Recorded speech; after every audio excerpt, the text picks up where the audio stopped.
David, if any of you don't already know, it probably is the single most influential proponent of the Marketplace Fairness Act.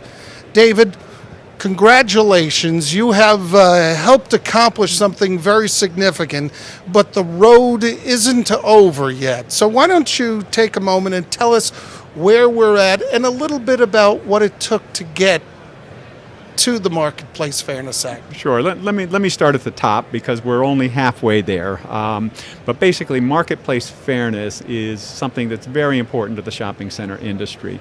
Basically, 1 out of 11 people in the United States today is employed one way or another in the shopping center industry, either for a retailer, landlord, developer, property owner, so forth. So obviously, the fact that internet and e-commerce is growing 4 times faster than shopping center sales, and the fact that e-commerce retailers enjoy the basic subsidy of not being able to collect or they're not forced to collect sales tax is a huge competitive advantage for internet commerce retailers versus the brick and mortar retailers. So it has been a huge goal of ICSC, which is our trade association. We have 60,000 members to try to get an equal playing field for our tenants, our retailers that have to pay us rent, they pay local real estate taxes, and they have to collect sales taxes from their customers.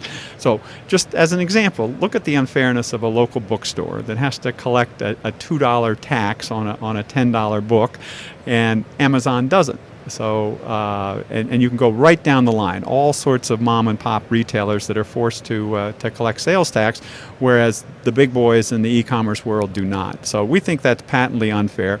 For 15 years now, the ICSC as well as others have been trying to create this equal playing field. And so there is a bill called Marketplace Fairness, which has been introduced in both the Senate and the House. And the recent victory that you referred to basically is the fact that the Senate passed its version of Marketplace Fairness recently. And now it's on to the House, where we face some opposition, but we're optimistic because we have a fair amount of momentum today with what's going on Marketplace Fairness. Amazon, you mentioned Amazon. Amazon is actually in favor of the bill, is it not?